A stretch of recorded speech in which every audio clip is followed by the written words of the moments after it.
오늘 우리에게 주신 하나님 말씀은 느헤미야 8장 8절부터 10절까지 말씀입니다. 한 목소리로 봉독하겠습니다. 하나님의 율법책을 낭독하고 그 뜻을 해석하여 백성에게 그 낭독하는 것을 다 깨닫게 하니 백성이 율법의 말씀을 듣고 다 우는지라.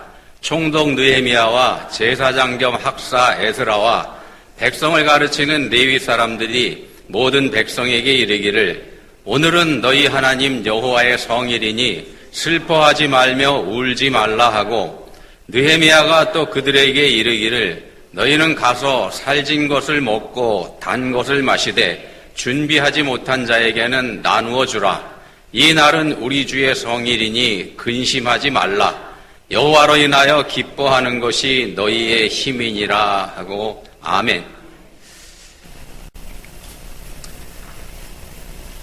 네, 종교 개혁을 한 루터. 이 사람 원래 독일의 부잣집 아들로 태어났다 그럽니다. 그래서 법률을 공부하고 있었는데 그러던 22살 때에 함께 길을 걸어가던 친구가 바로 옆에서 벼락을 맞아가지고 즉사하는 그런 경험을 하게 됩니다. 이때 바로 옆에 있던 루터는 혼비백산했고 공포에 사로잡힐 수밖에 없죠. 땅바닥에 고꾸라지면서 자기도 모르게 이렇게 부르짖었다 그럽니다. 성안나시여, 저를 구원해 주시면 제가 수도사가 되겠습니다. 자기도 무슨 말을 하는지 모르면서 그렇게 짓거렸다 그럽니다. 그리고 실제로 2주 후에 루터는 수도원에 들어가게 됩니다. 이때부터 이제 혹독한 수도 생활을 시작하게 되는데, 수도사라고 할지라도 사람이죠. 사람은 온전할 수가 없습니다. 그렇기 때문에 때로는 자신의 삶과 타협을 하는 것, 이게 인지상정인데 루터는 그러지 못했던 모양입니다. 사람이 아예 꽤 고지식하고 엄격했던 모양입니다. 자기 자신에게 매우 엄격한 그런 삶을 살았던 사람이 루터였던 모양입니다. 자기 자신의 죄와 싸우면서 금식, 기도, 노동, 이걸 통해서 자신의 몸을 다그치는 그런 삶을 살았다고 그럽니다. 어떤 때는 추운 겨울인데도 불구하고 달랑 담요 한 장에 자기 몸을 의지하고서 3일 동안이나 금식하면서 덜덜 떨기도 했다. 그런 사람이 루터였다고 합니다. 그렇게 필사적으로 자기 수련에 몰두했죠. 자기 자신을 갈고 닦기 위해서 그렇게 했는데, 그럼에도 불구하고 영적 만족, 영적 평안, 이걸 누릴 수가 없었다고 합니다. 자기 자신에 대한 다그침의 강도는 그러다 보니까 점점 더 높아져 갈 수밖에 없고, 이 루터에서 하면은 회개가 일상이 돼버리고 맙니다. 그러니까 회개하는 게 이 사람의 삶이 돼버립니다. 자신의 죄를 고백하는 고해성사, 이거를 날마다 수도 없이 반복하게 되는데, 그 고해성사를 누구한테 가서 하는가? 자기 이제 선배 수도사를 찾아가서 하게 되는데, 날마다 수도 없이 하다 보니까 내용이 사소할 수밖에 없습니다. 그러니까 그 고해성사를 들어주던 선배 수도사가, 야, 루터야, 제발 나가서 제대로 된 죄를 짓고 나서 그리고 와서 날 좀 찾아와라. 그렇게 부탁할 정도였었다 그럽니다. 이 사람이 보기에 루터라는 사람이 꽤나 답답했었던 모양입니다. 그래서 한 번에 이런 말을 합니다. 루터야, 제발 나한테 그 망언 오고 이제 하나님 한번 사랑해봐. 이 말을 들은 루터가 그 선배 수도사한테 퉁명스럽게 이렇게 되받았다고 그럽니다. 뭐라고 했냐면요, 나는 하나님 사랑하지 않아요. 수도사가요. 난 하나님 싫어해요. 이렇게 얘기합니다. 이 말씀에 따르는 삶이 이 사람한테 짐이 됐던 겁니다. 그리고 그 무렵에 루터는 일기장에다가 이렇게 기록을 합니다. 나는 죄인들을 벌하시는 의로운 하나님, 그 의로운 하나님을 은밀하게 증오했다. 겉으로 드러내진 않았지만 나는 하나님한테 화가 나 있었다. 루터가 지쳤던 거죠. 아무리 노력해도 마음의 평안을 얻기는커녕 오히려 자신의 죄책감만 더해가는 것, 여기에 좌절하고 말았던 겁니다. 이랬던 루터가 죄책감의 굴레에서 벗어나는 것, 이건 이제 말씀을 통해서이지 않습니까? 우리가 다 알고 있는 것처럼 은사의 권유로 이제 신학 공부를 이 사람이 시작하게 됩니다. 신학 공부를 시작하게 되니까 이제 성경을 접하게 되죠. 그때 성경은 아무나 볼 수 있는 책이 아니었습니다. 성경에서 이런 말씀을 보게 됩니다. 복음에는 하나님의 의가 나타나서 믿음으로 믿음에 이르게 하나니 기록된 바 오직 의인은 믿음으로 말미암아 살리라 한과 같으니라. 로마서 1장 17절 말씀입니다. 오직 의인은 믿음으로 말미암아 살리라. 자신의 노력으로 죄가 해결되지 않는다는 걸 뼈저리게 이미 경험을 했었던 루터입니다. 그런 루터가 오직 믿음만이 구원의 길이라는 걸 성경을 읽으면서 비로소 깨닫게 된 겁니다. 그리고 나의 하나님 어찌하여 나를 버리셨나이까 라는 예수님의 절규, 이 부분에서는 자신의 죄를 대속하신 우리 예수님의 크신 사랑, 예수님의 사랑을 보게 됩니다. 자신의 구원이라고 하는 건 자기가 한 수고, 노력, 그것 때문에 된 게 아니라 오직 예수님의 사랑으로 된 것이다. 이 사실을 깨닫게 된 겁니다. 오직 믿음으로 구원받는다는 기독교의 핵심 교리를 깨닫기 전까지 루터한테는 하나님은 어떤 분이신가? 엄격하고 무시무시한 공의의 하나님이셨더랬습니다. 불꽃 같은 눈동자로 자기 자신을 24시간 지켜보고 노려보시면서 자기가 짓는 모든 죄, 행위로 지은 죄, 마음에 짓는 죄, 그 모든 죄의 목록을 차곡차곡 쌓아가시는 심판의 하나님이셨던 겁니다. 그러다가 십자가에서의 예수님의 절규, 나의 하나님 하는 그 예수님의 절규가 자신을 향한 하나님의 사랑의 고백이라는 걸 깨달은 후에 루터의 삶이 완전히 달라지게 됩니다. 하나님에게는 죄를 결코 용서하지 않는 공의의 속성이 있죠. 하나님은 공의의 하나님이십니다. 죄를 용서하시지도 않고 용서하실 수도 없습니다. 그렇지만 하나님에게는 지옥으로 그냥 밀어 넣어버릴 수만은 없는 사랑의 속성도 또한 함께 있으시죠. 서로 상반되는 속성입니다. 공의와 사랑. 이 두 가지가 조화를 이루면서 동시에 해결을 이룬 게 바로 예수님의 십자가입니다. 결코 죄를 용서하실 수 없는 공의의 심판이 엄격하고 무자비하게 집행된 곳이 바로 십자가입니다. 그리고 죄인까지도 품어주시는 한없는 사랑이 만족을 이룬 게 또한 십자가입니다. 예수님의 십자가. 예수님께서 우리의 모든 죄를 다 떠맡으시고 우리 대신 죽으셨습니다. 우리 죄를 다 떠맡으시고 그렇게 하나님의 공의의 심판을 받으셨습니다. 십자가에서. 그리고 죽음을 이기고 부활하심으로써 당신과 연합한 우리 그리스도인들을 함께 영원한 생명으로 이끌고 들어가심으로 해서 죄인까지도 품어주시는 하나님의 사랑, 그 한없는 사랑을 동시에 충족시키고 완성하신 분이 예수님입니다. 그게 바로 십자가입니다. 자, 서로 상반되는 하나님의 공의와 하나님의 사랑의 속성을 우리가 바르게 이해하지 못할 때, 이걸 제대로 이해하지 못할 때 루터가 그랬던 것처럼, 수도원에서 그랬던 것처럼 무거운 죄의 짐에 눌려서 헤어나지 못하는 그런 삶을 살게 됩니다. 하나님의 사랑을 이해하지 못할 때 그런 상태에 빠지게 됩니다. 반대로 공의를 이해하지 못하면 무조건적인 용서의 하나님이 일하시면서 죄에 대한, 자기 죄에 대한 죄책감, 책임감, 이런 거는 외면해버리고 방탕과 교만, 이 삶에 빠져버릴 수도 있는 겁니다. 균형을 잡지 못할 때 한쪽으로 치우치게 됩니다. 하나님을 바르게 믿는 기독교인은 자신의 죄의 짐의 무게를 느낄 줄도 알아야 되고요. 또 그 죄의 짐을 가져가 주시는 우리 예수님의 한없는 사랑의 온도, 이것도 또한 함께 느낄 줄 알아야 되는 겁니다. 내 죄의 짐의 무게, 우리 예수님의 사랑의 온도, 함께 느껴야 되는 게 우리 그리스도인입니다. 둘 중에 하나만 아닙니다. 둘 다입니다. 본문 10절에서 말씀합니다. 느헤미야가 또 그들에게 이르되 이날은 주의 성일이니 근심하지 말라. 여호와로 인하여 기뻐하는 것이 너희의 힘이니라. 여기 두 가지를 동시에 말씀하고 있습니다. 근심하지 말라, 기뻐하라. 그러니까 죄책감과 근심에 빠져서 통곡하는 백성들한테 느헤미야가 했던 말입니다. 그러니까 오늘은 근심하는 날 아니다. 오늘은 오히려 기뻐하고 즐거워해야 하는 날이다.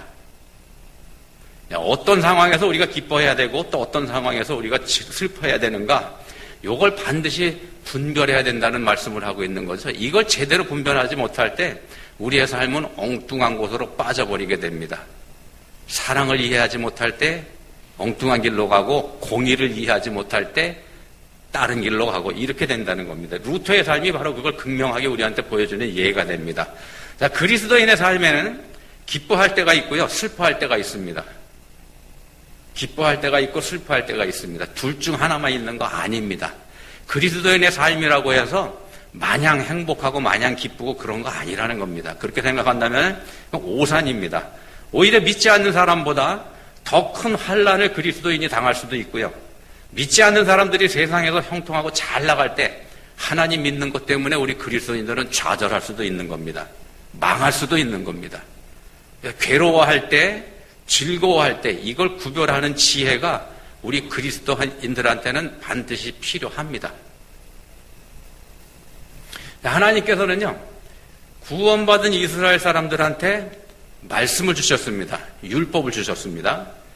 구원받았으니까 하나님의 법을 지키면서 살라 이렇게 주신 겁니다.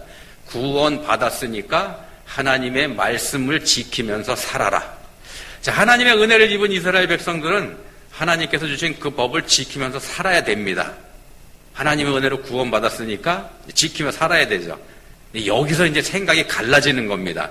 자신들에게 지워주신 그 율법의 짐, 그 짐을 정말 짐으로 여길 건지 아니면 거룩한 하나님의 백성이 된 자부심으로 여길 건지 이 갈림길에 서게 됩니다. 짐으로 여길 건지 자부심으로 여길 건지, 짐으로 여길 건지 은혜로 여길 건지. 이스라엘 사람들은요, 율법을 짐으로 여겨버리죠. 지키지 않으면 하나님의 진노를 받게 될 거다. 그래서 이 사람들한테 율법은 족쇄가 되고 굴레가 됩니다. 그러다 보니까 율법의 짐은 날이 갈수록 점점 무거워지게 됩니다. 어떻게 되는가? 결국 포기해버리고 말죠. 말씀에서, 율법에서 다 떠나버리고 납니다. 우리 그리스도인들도 그럴 수 있다는 말씀을 드리는 겁니다. 디모데후서 3장 17절에서 이런 말씀을 합니다. 이는 하나님의 사람으로 온전하게 하며 모든 선한 일을 행할 능력을 갖추게 하려 함이라. 하나님의 사람, 그리스도인으로 온전하게 하고 능력을 갖추게 하고. 하나님께서 법을 주신 거는요, 우리를 이롭게 하려는 그런 목적으로 주신 거라는 겁니다.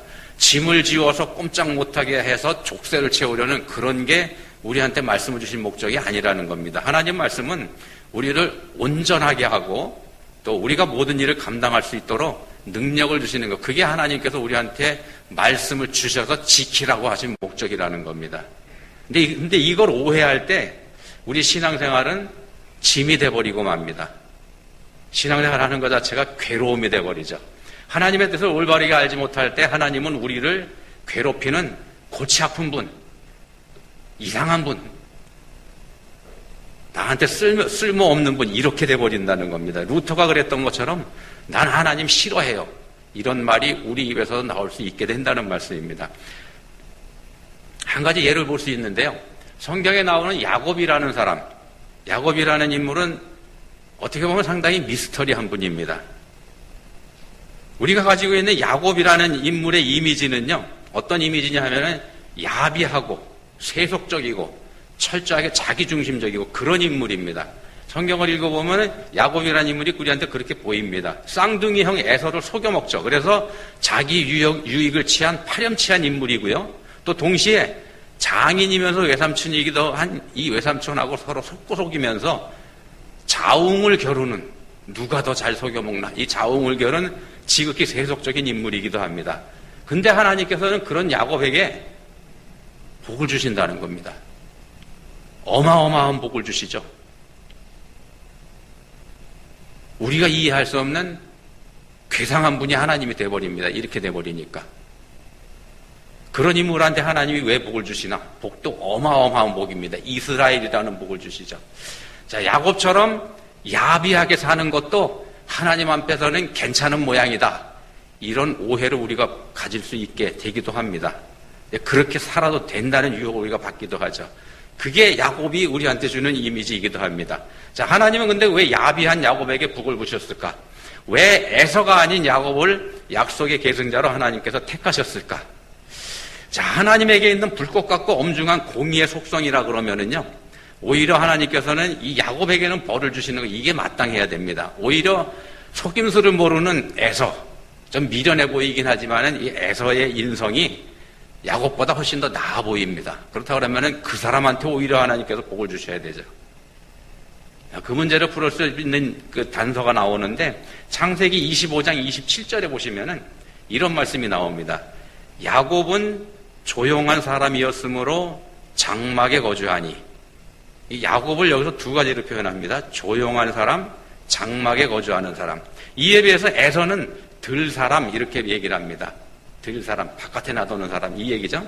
이 말씀을 자세히 공부해 보면은요, 이 두 사람의 차이를 우리가 알 수 있어서 지금 이 말씀을 드리는 겁니다. 한번 보면은요, 야곱을 가리켜서 조용한 사람 이렇게 나오는데 조용한이라고 나온 이 히브리 원어가 탐이라고 하는 단어인데요.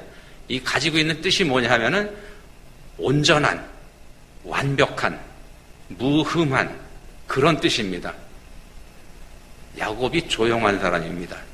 무흠하고 완벽하고 완전한 사람이고 욥기 1장 1절에 보시면 욥을 가리켜서 온전한 사람이 이렇게 표현하죠. 똑같은 단어입니다. 우리 성경에서 번역만 다르게 해놓은 겁니다. 창세기 6장 9절에서는 노아를 가리켜서 완전한 자 이렇게 말씀하는데 여기 사용한 히브리 단어도 야곱에게 사용한 조용한이라는 단어하고 어원이 같은 겁니다. 같은 단어입니다. 전부 다. 야곱은 이렇게 보면은 처음부터 하나님 앞에서 온전하고 하나님 앞에서 완전하게 행한 사람이다. 이런 해석이 나오게 됩니다. 장막에 거주한다. 이런 말씀도요. 이것도 보면은 밖으로 그러니까 세상으로 나다니는 에서에 비해서 장막에서 하나님의 말씀을 묵상하는 생활을 한 야곱하고 자연스럽게 연결이 되게 됩니다. 하나님께서는 장막, 우리가 성경에 회막이라고 나오는 거기서 모세하고 말씀하셨죠. 그게 장막입니다. 그리고 광야 생활을 이스라엘 사람들이 기억하게 하시려고 이스라엘 사람들한테 장막절을 지키라고 하셨죠. 장막절, 초막절이라고 하는 장막절이 이스라엘 3대 명절의 하나로 들어갑니다. 하나님께서 그만큼 장막을 중요하게 여기셨습니다. 장막에 모여서 그 명절에 장막절에 이스라엘 사람들은 장막에 모여서 자신들을 해방시켜 주신 하나님의 말씀을 읽고 듣고 배우고 묵상하고 그렇게 그때 그 명절을 지나게 됩니다. 들 사람이라고 표현된 에서하고 분명하게 대비되는 사람이 야곱이었던 셈입니다. 분명하게 대비가 되죠. 세상에서 능력을 키워가는 에서, 그러니까 자기 실력과 자기 능력을 의지하는 그런 사람이 에서였다고 한다면은 그 반면에 야곱이라고 하는 사람은 하나님 앞에서 거하면서 행하는 그런 사람이었다는 겁니다. 그게 야곱입니다. 또한 히브리어에 보시면은요, 히브리어에서는 아들이라는 단어, 우리가 잘 아는 것처럼 바르라고 한 단어죠. 바나바, 위로의 아들, 바요나 시모나 그러면 요나의 아들 시모나 이렇게 되죠. 그 바라고 하는 게 아들이라는 뜻인데 이 바라고 하는 단어에는 장막에 거하는 사람이라는 뜻도 함께 들어가 있습니다. 장막에 거하는 사람. 그래서 야곱은 하나님의 아들 예수님과 함께하는 자의 모형으로 성경에 등장하고 있다는 말씀을 지금 드리는 겁니다.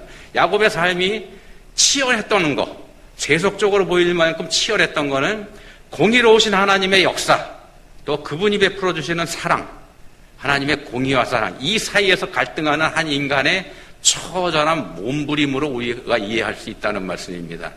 우리한테 비춰지는 게 이제 세속적인 그런 모습만 보여지기 때문에 야곱의 모습에 우리가 오해를 하고 있는 겁니다.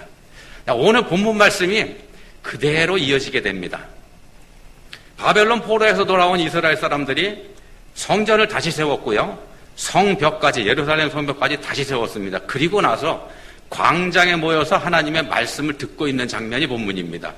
이 장면은 그대로 이스라엘 사람들이 처음으로 장막절을 제대로 지키는 일로 이어집니다. 그 명절하고 그대로 이어집니다.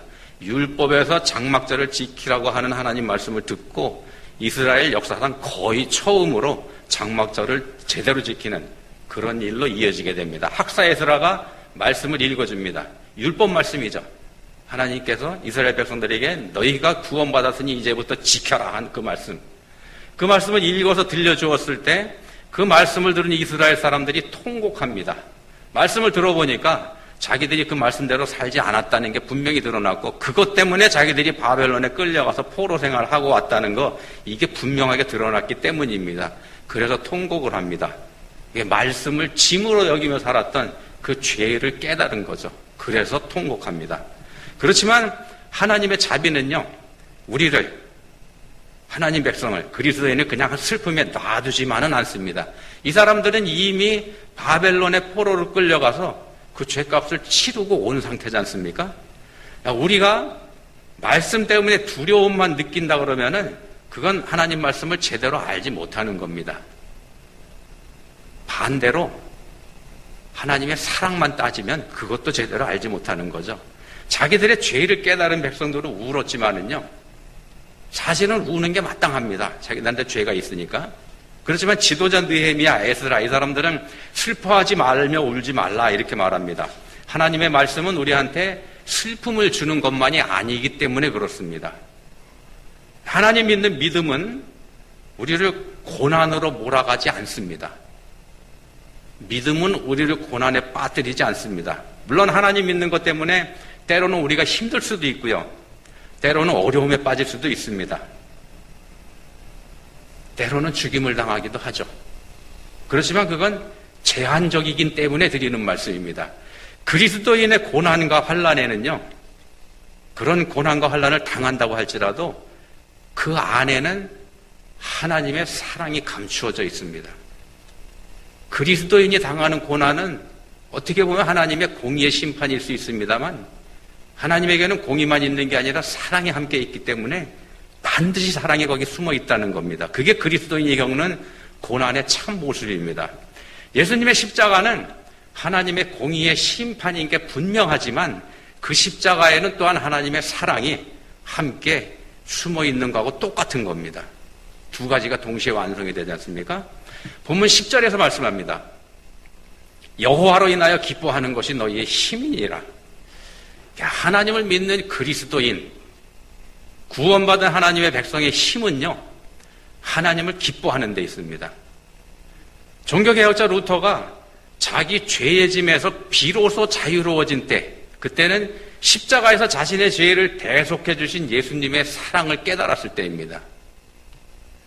사랑을 깨달았을 때 하나님의 공의에서 벗어나죠. 공의의 심판에서.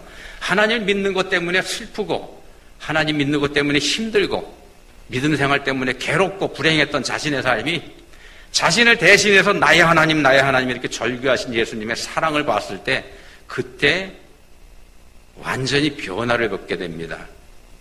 슬프고 힘들었던 게 기쁨과 희락으로 변해버리는 거죠.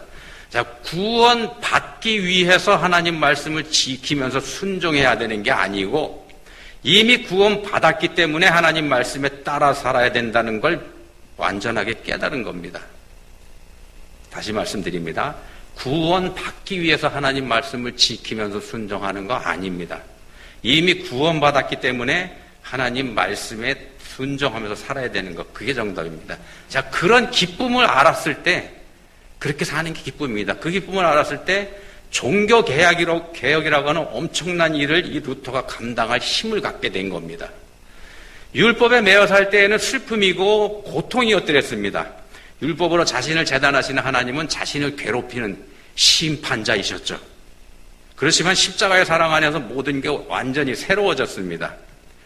자, 세상적인 관점에서 보는 야곱은 야비하고 세속적인 그런 사람이었습니다만 하나님 편에서 보는 야곱 그 사람은 하나님을 사랑하면서 하나님의 은혜를 사모하는 그런 사람이었던 겁니다. 하나님을 짐으로 여기지 않고 그분의 은혜를 사모하면서 하나님을 기뻐한 그런 사람이었다는 겁니다. 하나님께서는 그걸 보신 겁니다. 그러면은 우리에게는, 여러분에게는 하나님이 어떤 분이신지요? 여러분을 힘들게 하고 여러분이 항상 죄책감에 시달리게 하는 그런 분이신지요? 그래서 슬픔과 고난과 어려움을 여러분한테 주시는 분이신지, 그래서 여러분의 신앙생활이 어려우신지요? 아니면은 여러분이 믿는 하나님은 무작정 용서해 주시는 속이 없는 헛개비 같은 분이신지요? 그래서 내가 내 멋대로 내 맘대로 살아서 다 무작정 다 용서해 주시는 그런 분이신지요? 어떤 분이십니까? 자, 우리는 하나님 앞에서 울 줄 알아야 됩니다. 또 하나님 말씀 앞에서 기뻐할 줄도 알아야 됩니다. 둘 다 할 줄 알아야 됩니다. 하나님 믿는 것 때문에 짐을 느끼지 않는다 그러면 그거 문제입니다. 하나님 말씀이 나한테 짐이 되지 않으면 그거 문제입니다. 또 동시에 믿음으로 인한 기쁨이 없다면 그것도 문제입니다. 양자가 균형을 이루는 것, 그래야 되는 겁니다. 만약에 우리 삶에서 이 양자가 균형을 이루지 못한다 그러면 거기에는 이유가 있습니다. 어떤 이유인가? 우리가 말씀 앞에 바로 서지 않기 때문입니다. 말씀 앞에서 자신의 죄를 보는 것, 이게 그리스도인의 힘이 됩니다. 또 그 말씀이 나를 구원하신 하나님의 사랑이라는 것, 이걸 믿는 게 그리스도인에게 능력이 됩니다. 말씀 앞에서 경건하며 또 겸손하면서도 동시에 기쁘고 감사한 삶, 이런 삶을 균형 있게 살아가시기를 말씀이 육신이 되어 우리 가운데 거하신 예수 그리스도의 이름으로 축원드립니다. 기도하시겠습니다. 하나님 아버지, 주님을 믿는 저희들의 삶에 말씀으로 인한 아픔, 또 말씀이 찌르는 고통, 그런 게 있습니까? 더불어 말씀이 저희에게 주시는 삶의 기쁨과 환희, 희락, 이런 것들이 저희의 삶에 있습니까? 저희에게 은혜 주시기 원합니다. 이제는 말씀으로 충만하게 해주시기 원합니다. 말씀이 저희들의 힘과 저희들에게 능력이 되게 해주시기 원합니다. 예수님 이름으로 기도합니다. 아멘.